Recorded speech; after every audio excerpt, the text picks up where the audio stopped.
The views and opinions expressed on the following program are not necessarily those of the staff and management of KLAY or those who advertise their products or services on this station.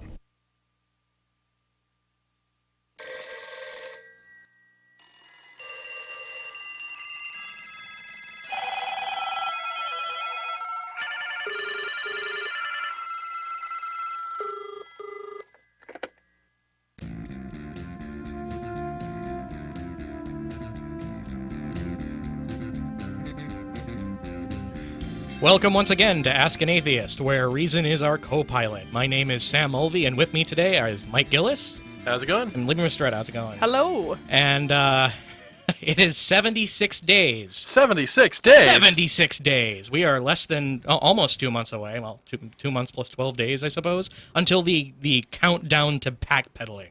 Oh, man, I can't wait. The countdown to backpedaling. If you guys aren't aware of this, and if you've been listening to our show, you should be. There's a fundamentalist Christian group based out of California called Family Radio, and they've been putting billboards up around the world declaring that on May 21st, Jesus will return like a superhero, wave his magic wand, and usher in the end times. This has been extremely popular with our online viewers. We get a lot of email and some photos of where they are and the car art that's happening.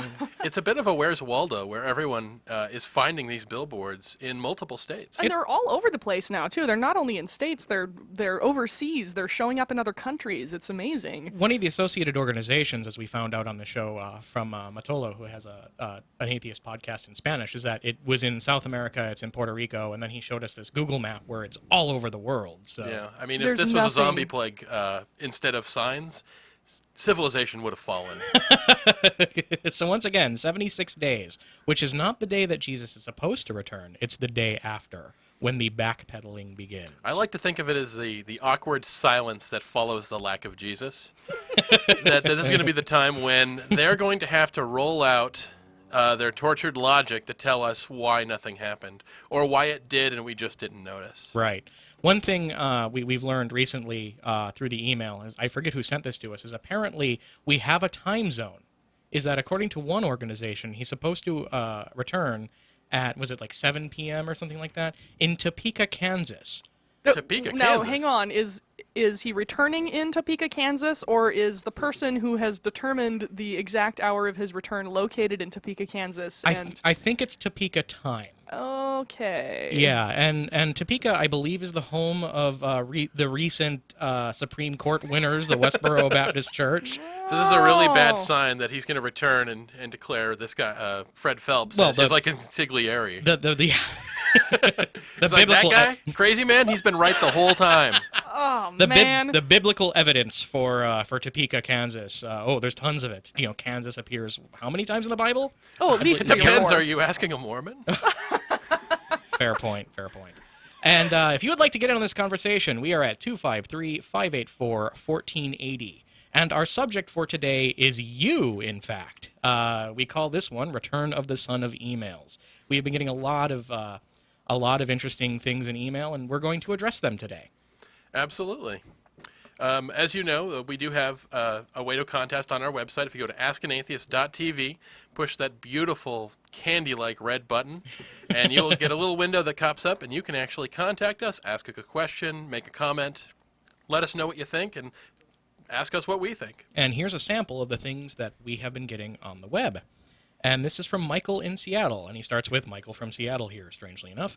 I was wondering who you guys would think would win in a 12-man battle royale between, all right, here we go, Jesus, Patrick Swayze, Superman, Wilt Chamberlain, Tasha Yar, the Wonder Twins, Apollo Creed, a Great White Shark, Chuck Norris, the Fonz, Bigfoot, and Optimus Prime.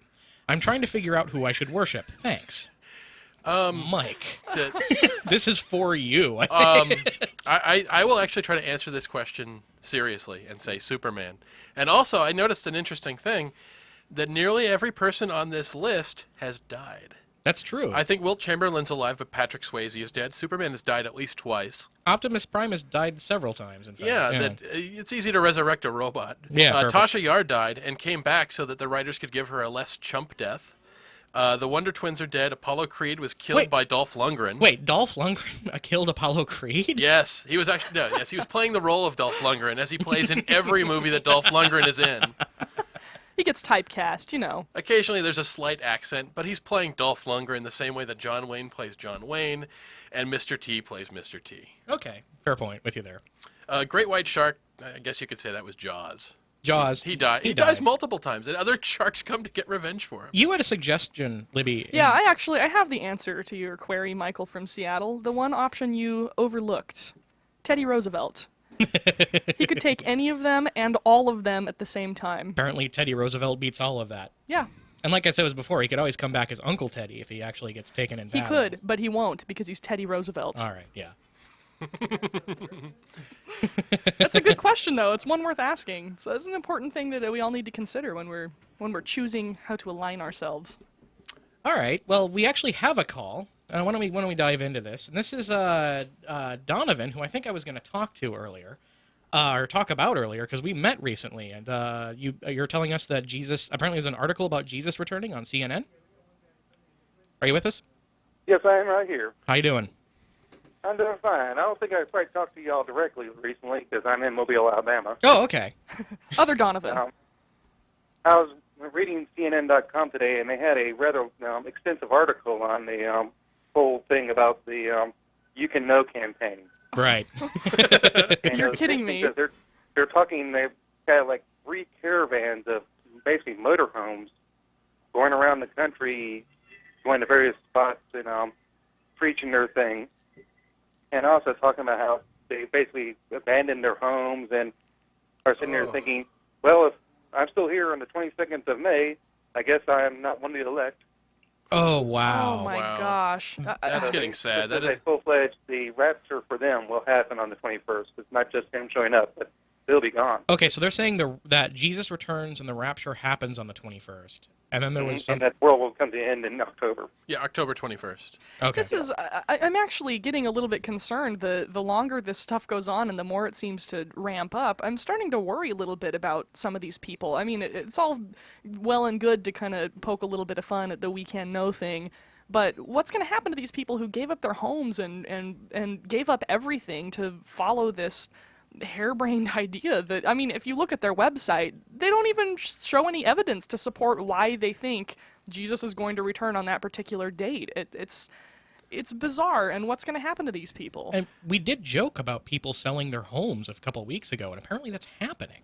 That kind of scares me, and it isn't just that people are willing to do this, because I think that no matter how crazy you are, whether you're a Jim Jones type or you're the Heaven's Gate cult, you're always going to manage to find someone that can follow you into some really, really stupid harebrained scheme. But it really frightens me looking at the amount of money it costs to get your motorhome painted and to drive it around the country, much less fund all of these billboards. A part of me wants to believe that this is just a fringe group, but more and more it's becoming more aware that this is really a large section of people, or at least a large section of people that are willing to spend a lot of money on forwarding in this, and that's genuinely frightening to me. Donovan, what Yes, form... it does frighten me, too, because you always do get the group that will go into full-fledged despair when this doesn't happen. Yeah. Absolutely. Yeah, there's... I'm looking here, they got a quote here from Mr. Campion himself saying, I know it's absolutely true because the Bible is always absolutely true. Oh, my So we're doing gosh. for the full-fledged true believers who they don't want to not believe. And to me, that is dogma at its most scariest. When Jesus doesn't return in May, which we all know is what's going to happen, what we're going to see is people saying that they are not the elect, and then the huge depression that's going to Exactly. emerge from that. And it's not going to be skepticism, which would be the smart thing to do, is Jesus didn't return. Well, obviously something was wrong. Instead... They'll say Jesus did return, and he just didn't give me the rose. Yeah, and not only that, but I mean, these people have apparently, or at least some of them, have disassembled their lives and taken apart their security in order to follow this weird way of thinking. So, And their children. There's yeah, talking about and their young children. in the caravan. I mean, it's frightening and it's really disturbing. I am curious, ultimately, the tone that the CNN article take, Donovan. Could you fill us in on that? It's a good long article, and it seems to go into depth about them. It talks about such stuff like the previous predictions that can't be made, and seems to be almost a we can't believe these people are believing this stuff. There is a long history of these sorts of predictions falling apart on people. If you'll hit the Tacoma Atheists website, if you Google it, there is actually a very nice and well-written section that I was not involved with about the various end-of-the-world conspiracies and the people who've had to do things. And I encourage people to check that out. It's a very good index of that sort of thing. And I think it's a good basis to say if somebody's trying to rope you into an end-of-the-world scheme, please look at the history and say, you know what? If people were picking horses with this kind of record, would you give them money? Yeah. I'm gonna put $4 on Jesus to show. Is that how that works? Oh, given the odds, you would make a fortune. Yeah, I think you would. All right, thanks a bunch, Donovan. Thank you much. All right, bye-bye.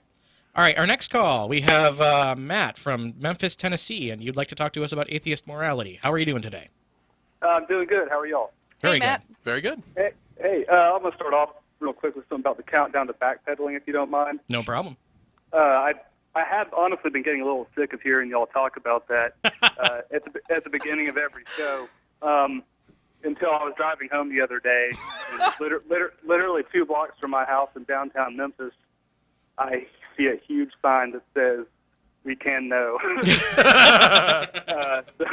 Sprouted up like a toadstool from chicken. out of nowhere. It's almost like a steak and shake. Yeah. It's like, so I guess these things are everywhere. So anyway, that's renewed my interest in that a little bit. That's the thing is, regionally here, there aren't a lot of signs. There are signs. I've got reports that there are local Oh, signs, really? ladies and gentlemen. Yeah, I haven't seen any yet, but I'm not holding my breath over in the it. east side, I'm told. But we are getting a lot of feedback on this, and this is why we keep talking about it. Is it's obviously something that's very interesting to our listeners, save for you until recently, Matt. But everybody's like, yeah, what is going on here? Because this is the first time that billboards about atheism and stuff like that have been in the media a lot lately. And this is sort of, I guess for atheists, this is kind of a big deal. Is somebody maybe saw us doing that, is now doing the same thing. Yeah, it's not only do you see these things, but usually they don't get so specific with the date. And this isn't the first time we've gotten a specific date. I mean, I know that Hal Lindsey said that the world was going to end in 1988. Yeah. Spoiler alert, it didn't.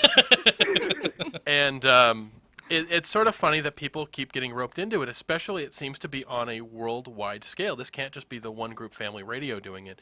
They're working in conjunction with this entire web of groups, Absolutely. all independently putting up their own billboards. I like to think of this as like the Bizarro World Earth 3 version of the Atheist campaign, where they use the same phrases. But it scares me because I don't want to believe that this breed of Christian is as there aren't as many of them as there really are. I really don't want to believe. I want to believe this is a tiny fringe group like Fred Phelps, but man, there are a lot of them. Absolutely. Well, can I say, I personally do not know. I mean, this is Memphis. I know a ton of people who are Christians, obviously, but I don't know a single person who doesn't laugh at that. I mean, I think it's honestly, I think it's a pretty rare breed of person. I know a lot of Christians. Nobody even remotely takes this seriously, so I wouldn't worry about it. I think the funding far exceeds the actual interest. I agree. Yeah. Yeah, I think there are some people who really believe in this, and thus are willing to spend all of their finances and use all of their resources on this advertising campaign, because after May, these finances aren't going to count for anything. So might as well use them now, and that gives them the possibility. That makes them look a little bigger than they might be otherwise, because some people might be conservative in the way they spend their money, but they don't have to be in this case. Could this be the same scam that was in the Mel Brooks movie, The Producers? Are they raising more money than they're spending on billboards? Because I look at the campaign and it feels like the act of a true believer, because I don't see these huge profits rolling in that they're basically swimming through like Scrooge McDuck. I'm trying to figure out what the motivation here is, because it seems like the billboard itself is the motivation. Yeah, almost. Maybe so. Well, anyway, Matt, I am actually pretty interested in what you called in about. You had a pretty intriguing question, so hit us with it, please. Yeah, I've been, there's been a whole lot, especially with the moral landscape coming out recently, a lot about atheism and morality, and there's been some, debates that have been, on YouTube and whatnot, especially the Matt Dillahunty one, specifically about atheist morality, and And I feel like one point that no one ever talks about, and maybe it's just so obvious from our point of view, is that is it even moral in the first place to worship something? And I don't mean admire or respect or have some sort of general reverence for something. Right. But I mean, that if there really is something like a personality out there, I mean, how could it possibly be moral to unconditionally worship that thing? Yeah, to have unconditional affection for something, to me, would be against my moral code, because that puts yourself, part of what my morality is self-protection and protection of others. So if you put yourself unconditionally in the thrall of some entity, you are going to, to me, that is amoral. That is, in some ways, the definition of amorality. But and this is what I mean by, in this case, my morality is a personal thing, and that's not something I would suggest to other people.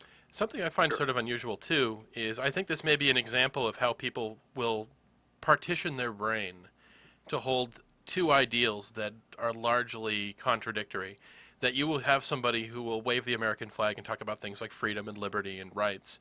And on the other hand, they're talking about essentially a dictatorship, a monarchy, something that they will give all of their rights away to. There exists a being who can do whatever they want to them because it owns them.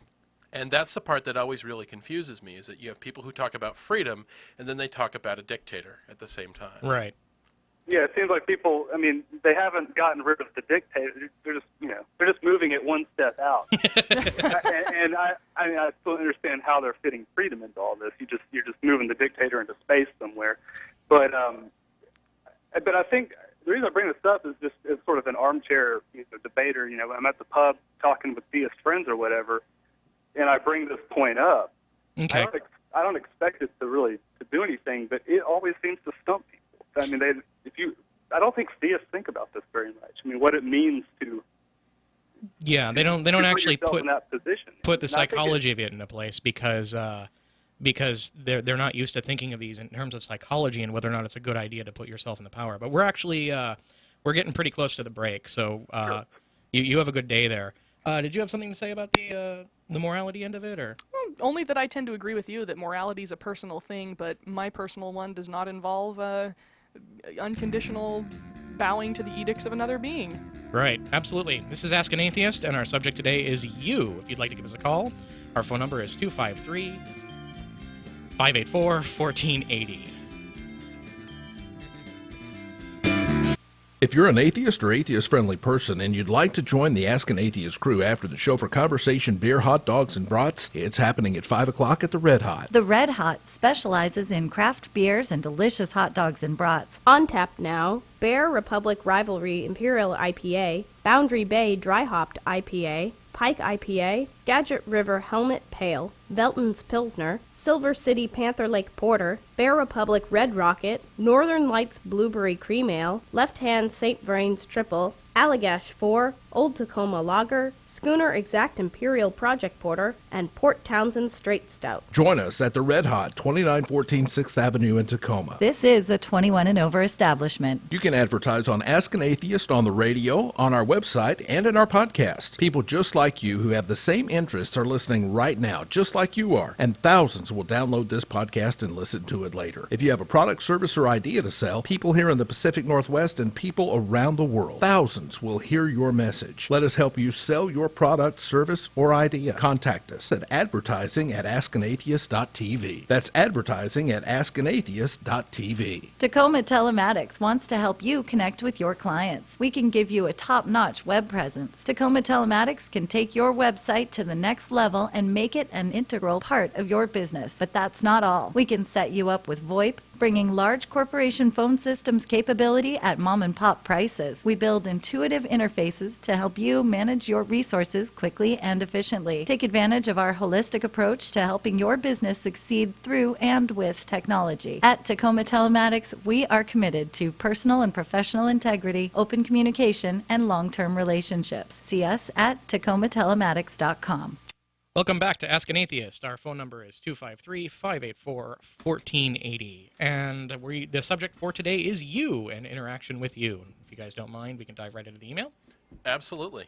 Okay, so this is from Jim from the internet. Again, when you send us an email, please let us know where you are. So And this email is about politics and atheism, and this is partially addressed to me. And I think so. The email goes like this: I think this was partly addressed by Sam in one of the shows, but I think it bears discussion. To my mind, atheism is a natural vehicle to respond to the religious right generally that would gladly install a theocracy if Jeff Charlotte's The Family is to be believed. Though atheists come in many different political flavors, we should be committed politically to church and state separation from the community level, what's with the school boards these days, for example, to the pervasive presence of religion at the federal level. We are certainly as cohesive a minority as the homosexual community, another group with disparate politics, but a shared agenda at the same political level. I would like to hear more about political atheism, for and against the validity of atheism as a political movement. This is something we talk about a lot, actually, on the show. Mike and I go back and forth on this. I know that we as producers on this show have really committed to keeping our show nonpartisan. Yeah. There really doesn't need to be more than the definition of atheism, as we say, as simply no God. We don't believe in gods. You really can't pull a positive worldview out of that.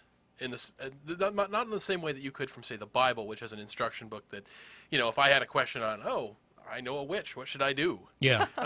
It doesn't have that sort of thing. So I do think, though, there is a community that has sort of formed around it because of our minority status. Absolutely. And I think that this show wouldn't exist, for instance, if we were a majority. If the majority of the people in the United States were atheists, this show would really have no reason to exist.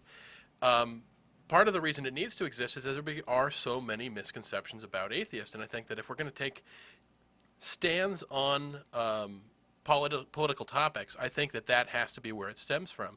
Whether it's church and state, taking a stand on church and state separation, like if somebody's trying to get their fairy tales and fables pushed into a science class as a reasonable evidence-based alternative to the scientific consensus, yes, I think we should step in. I think we should step in openly as atheists to counter misconceptions about us, to let us know that we do exist and we do have morality. And I think that we should step up against things like attacks on science standards, a lot of things. Like, I don't think we should take stands on things like, say, healthcare or transportation unless there's something religious-based in there. Like, if there was a healthcare bill that said this amount of taxpayer money is going to be set aside for somebody's voodoo doctor or their crystals or homeopathy, that I think we should step in on. Right. There are certain topics politically which have things directly to do with atheism, skepticism, and the separation of church and state. Right.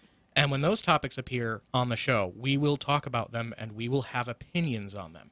However, it is not our place to have an opinion on healthcare. It's not our place to have an opinion on immigration. These are not issues which specifically deal with atheism, and as producers of the show, we've decided for as much as we can to keep these topics for other places and other times. I mean, I may personally have my opinions about these things, but this is not the venue for that. And I don't think the atheist movement is the venue for that either. Like, if I feel really strongly about a referendum that's on the ballot that has something to do with drug policy or abortion policy or whatever, it doesn't really matter what it is, the atheist community is not the prism through which I shoot my beliefs.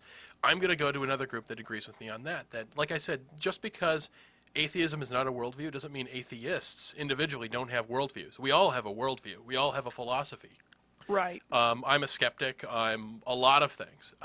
But it really doesn't come from atheism. It just exists parallel to my atheism. That's the important thing, I think, to keep in mind, that you can have political issues that exist parallel to your atheism and that maybe stem from the same places where your atheism stems from, such as being a skeptical person and being a critical thinker. But in terms of an actual political movement, as soon as you bring the word political into it, it takes it into a different realm. And I agree with Mike that there are certain arenas where it would be appropriate to have some kind of political involvement from organized atheists, such as, for example, protecting public schools from religious influence. I think that would be an entirely appropriate place for atheists to step in and to make a political statement. But in terms of actually sort of uniting around other issues, there's too much disparity in what individual atheists believe, and for that reason it becomes kind of a sticky situation, I think, to create, or to propose creating, really, or to maybe even imagine creating a political movement of atheists. Yeah. Yeah. I think I'll go a little step further here, and I'll say my atheism doesn't affect my politics at all. It's too simple to affect my politics. However, I'm not just an atheist. I am a humanist. I am a secular humanist, and that definitely affects my political worldview. I mean, the atheism has very specific things: separation of church and state, whether or not there's religion in education, stuff that we've already talked about on the show and definitely have opinions about. For that other stuff, that's when I look at humanism, and that's not what we're talking about. And again, I don't want to get partisan, because the minute I get partisan, that's what the show is going to be about. We become part of that partisan debate. However, back in the scan days, when Libby was with us a little bit more often, Yes. I put a question out to the list. Actually, back then it was the viewership. I have never heard an argument against gay marriage that, at its core, wasn't sectarian. I would agree with that statement. I agree. I think a lot of the arguments that people will use against same-sex marriage generally are red herrings. And there was actually something, I know Tracy Harris of the Atheist Experience put this out once, and it was, ask yourself this: look at the reason that you believe something. Write down a list of all the reasons you believe X. Now, cross out all of the reasons that if they were proven to be not true, you would not abandon the conclusion. Right. Because those are red herrings. And I found that in a lot of discussions about a lot of topics, including same-sex marriage, that once you cross all of those things off, the last thing on the list is God said so. Absolutely. And there's a lot of, and this is my call to the listeners and to the folks on the internet. To me, YouTube. If you find a sectarian, a secular argument against gay marriage or abortion or stem cell research, any of these things that at their core are not sectarian, tell us about them, because we want to do a show about this. Yeah, seriously, please tell us about them, because we're genuinely interested in gathering this information, because we put our heads together and we can't come up with any reasons that aren't God said so. And we're not going to play the God of the Gaps game. It's just because we can't come up with an answer doesn't mean there isn't one out there. The first time I tried this, we didn't get any real arguments. There was a lot of thought experiments. Well, it could be put together like this, it could be put together like that. And the only thing we came up with was that if there was a secular argument that worked against same-sex marriage, it worked against your regular distribution of marriage as well. There was no argument that was not religious in nature that could be attenuated to just same-sex marriage. And like a lot of religious arguments, where a lot of the ones that they use to disprove other people's gods boomerang around on theirs. Right. And this is Ask an Atheist, and if you would like to talk to us about this or anything else, it's 253-584-1480, and the topic today is interaction with you guys. And shall we move on to the next one? Yeah, Absolutely. let's do this next one. I like this one. Okay, this would be Nick P. from Ann Arbor. Love your show, and I'm a YouTube watcher. Well, not so much of a watcher right now. We've lost the cameras. Well, if you like still images, it's fun to watch. Yeah, one still image for an hour. Thought I'd get your take on an interesting, difficult situation that happened to me over New Year's. A friend of mine in high school came out as gay when he was about 15 and seemed more or less happy and well-adjusted afterwards. I'm gay myself and a few years older, so I was one of the people that helped him through the coming out process. Then one summer after I had gone to college while he was still in high school, he went to a Young Life camp and came back as both straight and evangelical-style Christian. Well, the Christian part, I'll believe. Yeah. I'll go with you there. If you don't know, Young Life is an organization that takes kids into the great outdoors, acts as a summer camp with all kinds of activities, and then blankets the whole thing with Jesus and his saving power. It's really very cult-like, as I learned from various people no longer belonging to the group. I wasn't an atheist at that point, so we mostly just had a discussion about the gay-not gay changeover, and I'm not so narrow-minded that I can't accept the idea of someone sliding along the sexuality scale, so we came to an understanding and have remained friends. Now, however, my atheism has begun to bother him, while his mindless Christianity is starting to irk me as well. We had a long discussion over New Year's, and I tried to plumb his religious depths and figure out why he's holding on to ideas that I consider irrational and, well, stupid. The discussion was energetic but polite and respectful, and until I started explaining how the Bible's and God's morals are not where he gets his from. This was apparently a sore spot because he suddenly got very defensive, complaining that this was the problem with atheists, and why do you have to be so angry and mean towards Christians? I explained that I wasn't being angry or mean, but curious, and I backed off, but the discussion more or less petered out after that. When is it appropriate to continue to push a person to examine or abandon their faith, and when is it better to simply wait and let things cook around in their heads? How much is enough? And I'm sorry this went on a bit long, but there's a lot of detail in this. This is a pretty heavy email. There is, and I'm really interested in this email because I actually had a very similar experience with another friend of mine to what you are describing here, Nick P. from Ann Arbor.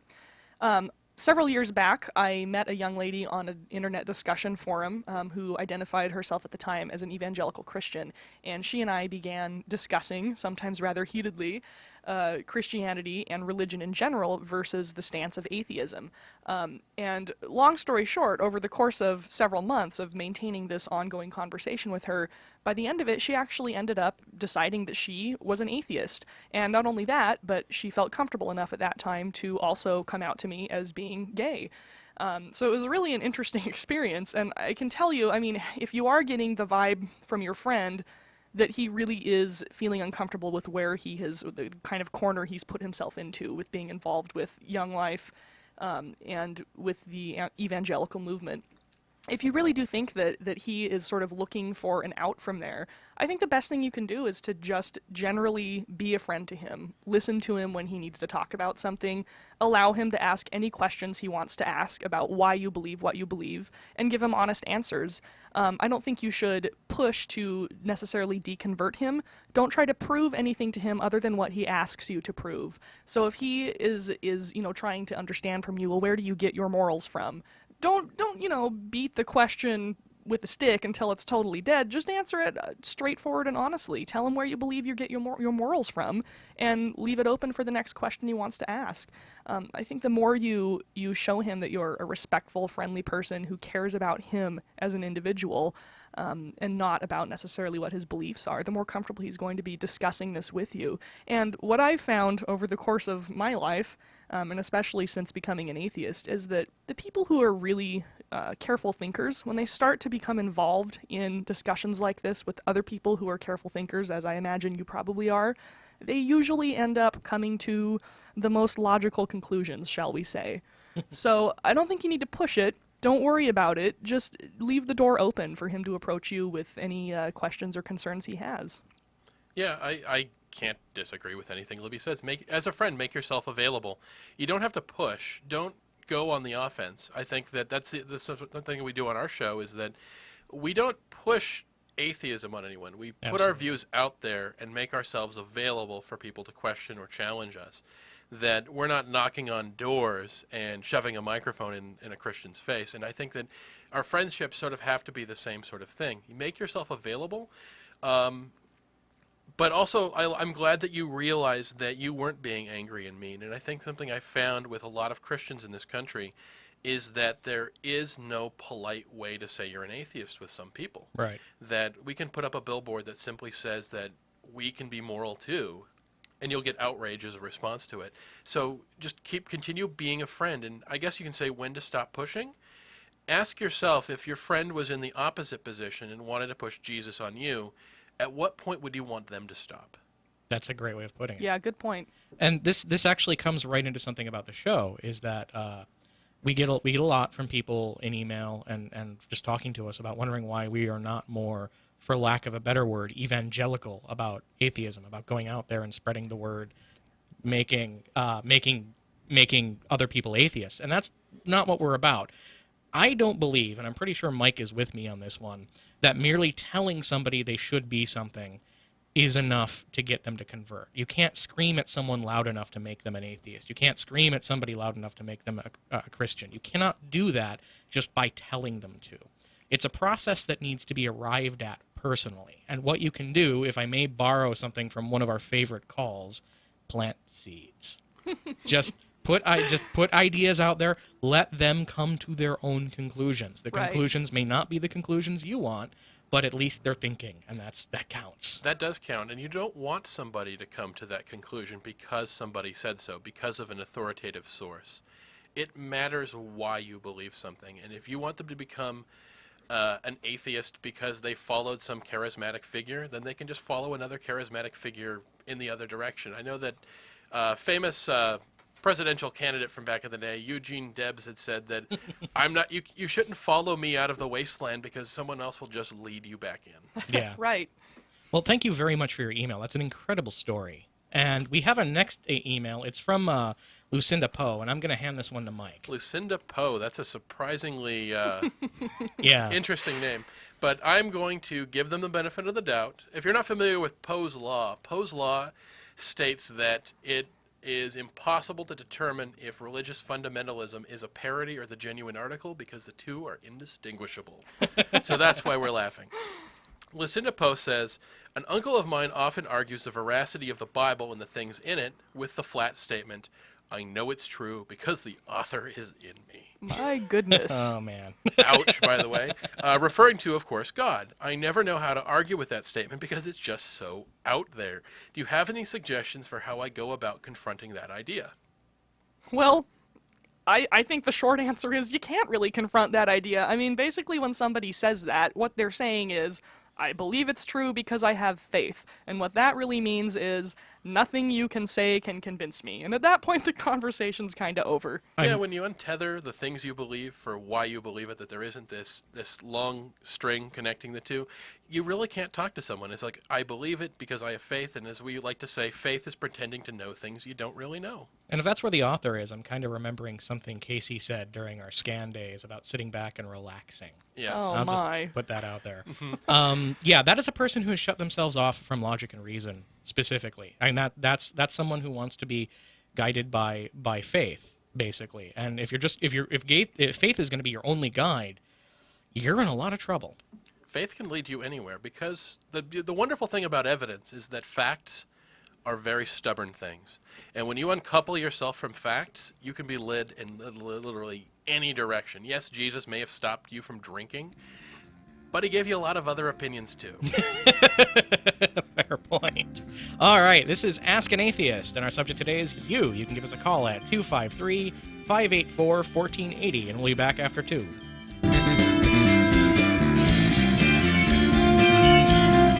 If you're an atheist or atheist-friendly person and you'd like to join the Ask an Atheist crew after the show for conversation, beer, hot dogs, and brats, it's happening at 5 o'clock at the Red Hot. The Red Hot specializes in craft beers and delicious hot dogs and brats. On tap now, Bear Republic Rivalry Imperial IPA, Boundary Bay Dry Hopped IPA, Pike IPA, Skagit River Helmet Pale, Velton's Pilsner, Silver City Panther Lake Porter, Bear Republic Red Rocket, Northern Lights Blueberry Cream Ale, Left Hand St. Vrain's Triple, Allagash 4, Old Tacoma Lager, Schooner Exact Imperial Project Porter, and Port Townsend Straight Stout. Join us at the Red Hot, 2914 6th Avenue in Tacoma. This is a 21 and over establishment. You can advertise on Ask an Atheist on the radio, on our website, and in our podcast. People just like you who have the same interests are listening right now, just like you are, and thousands will download this podcast and listen to it later. If you have a product, service, or idea to sell, people here in the Pacific Northwest and people around the world, thousands will hear your message.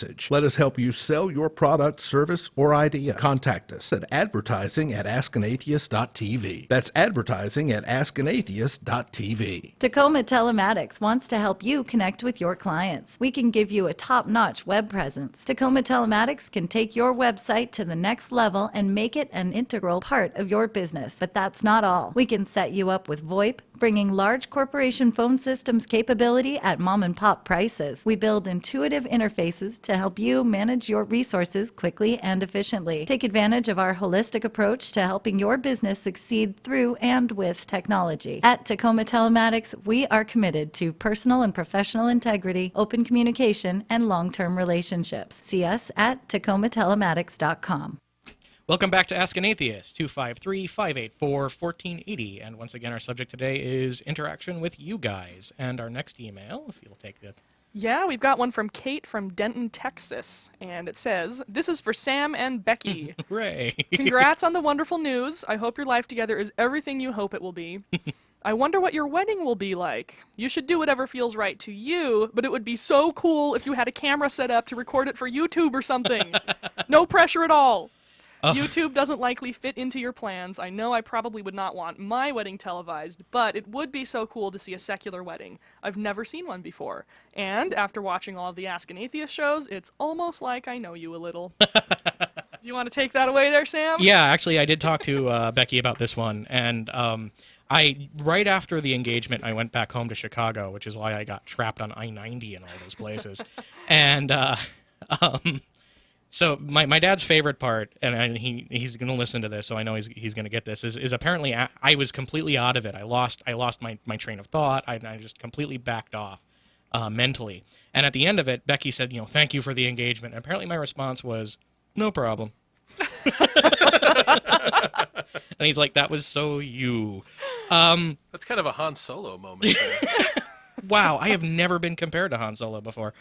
And you may never again. Yeah, I'm glad that was recorded. Soak it in. Yeah, I'll take it as long as I'll work with it as long as I can. Anyway, so we basically decided I basically decided beforehand, and then I talked about it with Becky afterwards a bit, that choosing the venue I did in order to propose to Becky did mean a certain amount of public exposure. And a lot of our friends are in the atheist community here in Washington. I moved here from Arizona back in 2007, and I didn't know anybody here. And most of my friends are from the atheist community because it's like, well, I'm out of Arizona, I can be an atheist. And I didn't know any in Arizona. Little did I know I knew tons of atheists in Arizona. We just didn't talk to each other.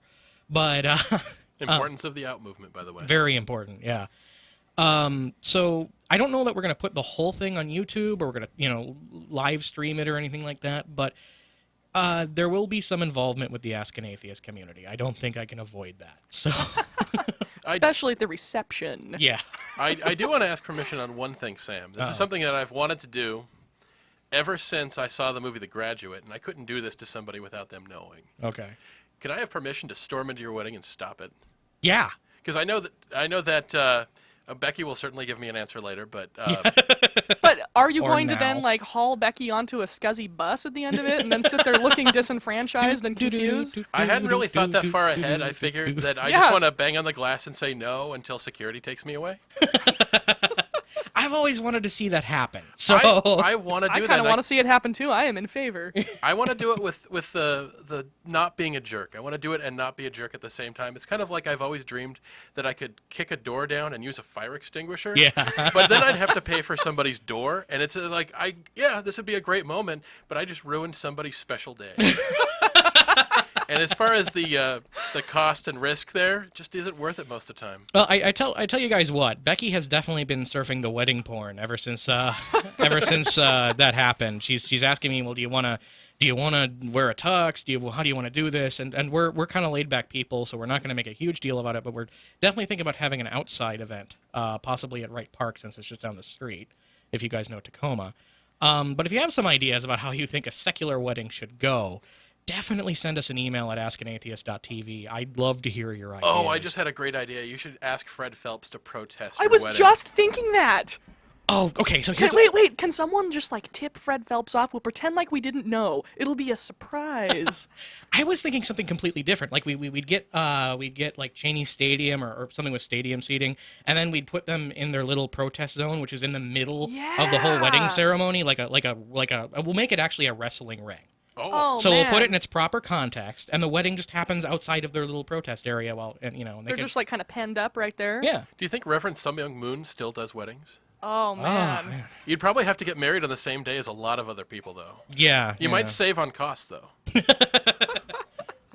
He'd Wed in bulk. Yeah. Just don't expect anything coherent coming out of the microphone from that dude. If the proposal was any indication, don't expect anything worthwhile coming out of my mouth that day either. So, but yeah, if you good got some times. ideas, I'd love to hear them, and I'm sure Becky would too. Klingon wedding. Oh man. No, veto. Yeah. Failed. That I one- love bad ideas when they don't affect me. Okay, we got Well, moving another on. email. Now that I'm thoroughly embarrassed, Becky's in the other room, also being thoroughly embarrassed. Yeah, this is the one from Joshua from the internet, right? That's next on deck here. Oh, okay. Okay, yeah. So Joshua from the internet writes, topic I think is interesting is the supposed conversion of atheists to theism. Almost every apologist makes this claim for a short time at least. Is there any way to shed any little bit of light on this BS? I know this is something that both Lee Strobel and Kirk Cameron do. Oh, I was an atheist once, and I love how they seem to think that this makes their argument stronger.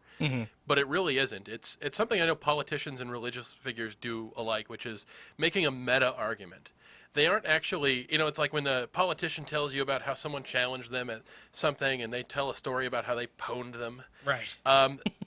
Don't tell me a story about you using a pwnage argument. Just give me the argument. Give me the argument. This doesn't make it any stronger because I think we know that people, including atheists, can be very stupid. Right. Yeah, this hardly needs to be said, but I guess we might as well point this out. Just because you were allegedly at one time an atheist doesn't mean you were an atheist for an intelligent reason. It doesn't mean you arrived at that viewpoint because you thought about it. So the fact that you are now a theist doesn't mean you arrived at that viewpoint because you thought about it either. Yeah, like we can be dumb too. I have met atheists who have said that they are an atheist because they saw the movie Zeitgeist. Yeah. Or that, their Oh, Grammy man. died, or, I mean, there's a lot of really bad reasons to be an atheist. The only one that really matters is, does your belief have a correspondence with the facts? Anything other than that is, it can be dumb. So a dumb person can believe dumb things for dumb reasons, and they can change their mind for even dumber reasons. So just because you've convinced somebody who's dumb, who is an atheist for a dumb reason, to believe something else that's dumb for another dumb reason, which, by the way, dumb reasons, that is the bread and butter of Christian apologetics. Yeah. It doesn't prove Yeah. anything, and it doesn't make your argument better. Just give me the argument. I'm very lucky in that most of my dumb ideas happen in the kitchen. Like one day, I tried to invent lemon macaroni and cheese. Oh, That that is sounds- a dumb idea. Wow. And- It sounds great on paper, though. No, Yeah, it doesn't. But then so does the El Camino. Yeah, it's kind of the El Camino of foods. What I accidentally invented was clotted cream, I think. But so We can still work with this. I have dumb ideas too. Speaking of the dumbness of ideas, I just have to also point out, because it's kind of nagging at me, if you called yourself an atheist before, that doesn't make your theism more legit somehow, And also there's this underlying implication in this argument of like, I used to be an atheist, now I'm a theist. Like basically what they're implying is that if you were an atheist before, you have kind of more cred in general when it comes to thinking about stuff. So they're almost stabbing themselves in the back with this by saying that atheists are better thinkers. You should believe me because I used to be a better thinker. I mean, it's just weird. It's actually strange. Before I went to Chicago, I was in L.A. To see that talk with Hitchens and Sam Harris and a couple rabbis whose names escape me. David Wolpe was one. David Wolpe was one, and Becky will probably run in with the other name. And I was recognized out in front of the building by a guy named Donovan. Hey, how you doing? I know he Isn't listens. that spooky? That is weird. I went to L.A. and was recognized on the street. How cool is that? It's like a scene from The Fugitive. Yeah, You're totally just like Tom Cruise. except I didn't have to jump off a waterfall or anything like that. I mean, I wanted to, but What's stopping you? I was in L.A. Waterfalls are probably not Yeah, water. the rivers in rivers in L.A. don't have water in them. So there was one of the rabbis, the name I can't remember. He was raised in the New York area by two Freudian psychologists, and he said he grew up in an atheist in a household and then converted to Judaism. In his case, I completely believe that. He was every inch the child of Freudian psychologists. Wait a second. I mean, it was. What does Freudian parenting look like? Oh man, I don't want to know. Don't play with your food. That's all I know. All our fault. All our fault. Do not can't- watch your father smoke that cigar. Right. You can't punish your kids for anything because it's your fault. Yeah. Well, hey. But and I fully believe that guy came from an atheist household and had atheist leanings before he converted. In the case of, say, Kirk Cameron, who claims to be an atheist, I think it's more of a question that before he met a rather attractive Christian lady, he just didn't think about it too hard. That's Yeah, kinda... that would be my guess too. That process doesn't involve a lot of thinking. No. Well, yeah, just relaxing maybe. I find it kind of funny, too. Lee Strobel, who's another one who plays this game, he's the guy who writes a lot of those Case for Christ apologetic books and makes terrible arguments, even by apologetic standards. He actually has two different series of books that he puts out. The Case for Christ, and he has a Case for Christ for kids. Yeah. And he has a different about the author description on both of them. On one of them, he says that he's a former atheist. And on the one for kids, he says he's a former skeptic. I like that it's treated like it's a dirty word that they don't want kids to know exists. An A-word. Don't say that. I will wash your mouth out with soap. I will turn this radio station around, young man. We suddenly became a different show. Yeah. Wow. We haven't heard the organ music yet. Well, You just said organ. oh wow, I did, didn't I? Oh no. Oh no. All right, our next email comes from Alan here in Tacoma, and he says, "Hi, I just moved to Tacoma and I don't know anyone. How can I meet some cool people without going to a meetup group? Those sound weird. I'm married, so I'm not looking for a girl or anything like we talked about earlier. Just some people to hang out with. Well, I live in Tacoma. I actually live in Tacoma. You're nearby, and you're actually kind of on the other end of town, or the area. Yeah, I have a But car. Meetup isn't scary. It's just not. Mainly because I know a lot of the places I hang out end up being meetups, whether or not I want them to be. And, Yeah. meetups are pretty low-key places to hang out. I mean, we just most of the meetups here are for Tacoma Atheists. There's the book club, which is if you like books, that's pretty cool. I know there's a couple other ones, but for the social stuff, we get together every Wednesday, I believe, at Doyle's for quiz night, and that's Very fun. That was actually the first time I met you and Becky back when I was living in Tacoma before I came to the Tacoma Atheist meetup Yeah. for quiz night, and it was really fun. that was when the show was just a twinkle in your eye. Yeah, that was back in the day. And again, just because it has a notification on a website doesn't change it from just a bunch of people hanging out in a bar and having fun. Yeah. And I'm sorry, face it, meetup isn't that scary. Once you get past the ceremonial chanting and the drinking of the blood, it's a lot of fun. I've been to several different meetup groups for all different interests, including atheism, art, all kinds of things I'm interested in. I have yet to go to a meetup that was creepy in any way. Yeah. They've always been interesting, fun, full of really cool people, and I've come out of every single one of them with new friends. That sounds like a challenge. I need to find you a creepy meetup now. Well, it probably won't be that hard. Well, I saw a few I liked. And, for example, there was a meetup this morning. The first Sunday of every month, Tacoma Atheists has a brunch. I don't quite remember where it is, but just check the website. Come hang out with us. And like I said, we're just there's a bunch of us that just hang out, going to the meetups. And if you're just looking for an atheist social circle, that really in Tacoma is the best place to be right now. We have a little gathering ourselves after every episode. Actually, yeah. If you're We do. listening to this, we're if you heard the commercials, we're heading to the Red Hot almost immediately after this is over. So Hot dogs and beer. Which is good because I'm hungry. yeah, I am too. And that blueberry cream ale sounds delish. Oh, and that email that we opened up with the big battle royale between various. You definitely should come to meetup because that would you'd fit in almost immediately. Just Yeah, you're awesome. We want to hang with you. Superman. so are we? Yeah, we got one more email. Yeah. John Day writing to us from the internet. From the city of Comcast, apparently. From the city of Comcast. Please, people, tell us where you're from. John Day of Comcast. Subject, no God. Body, I can prove there is no God. Are you interested? No. There's a lot of all caps words in that. No, the first thing I'd say is this written on your blog? Or is this written on a peer-reviewed journal? Because Right. there's a big difference there. That means that you're wonderful. Oh, my genius. And it's like, why is no one else talking about this? Mm-hmm. Just because you're opposing the orthodoxy doesn't mean you're not true, because people who think that gravity works by things falling up, they're fighting scientific orthodoxy too. It doesn't make them right. Also, I don't really care. Yeah.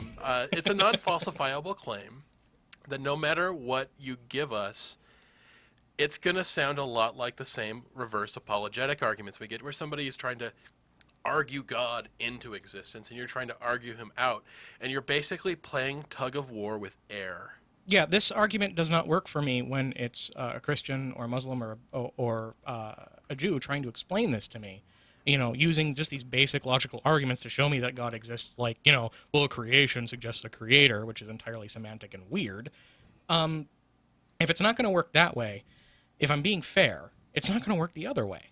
So, my short answer is no, not interested, because I've probably heard your proof that God does not exist before and found it faulty in some way or another, and you probably can't show me anything I haven't seen before.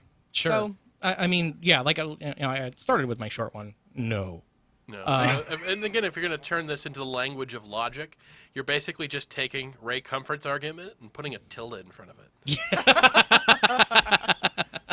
Or in computer language, putting an exclamation point at the front. It's the same argument, just with a negation involved. And my long answer to that is still not particularly long. It's yes. Let me know when you publish. good one.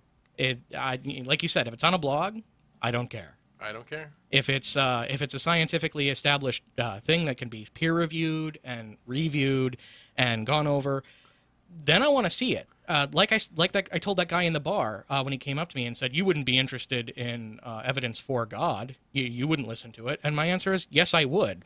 Absolutely. I wouldn't be particularly happy, but if it was an open and shut case, I would have to move. I would helplessly believe if the evidence was there. Absolutely. I'd love to be proven wrong, because for me, I care about being right. I want the things that I believe to correspond with reality as closely as possible.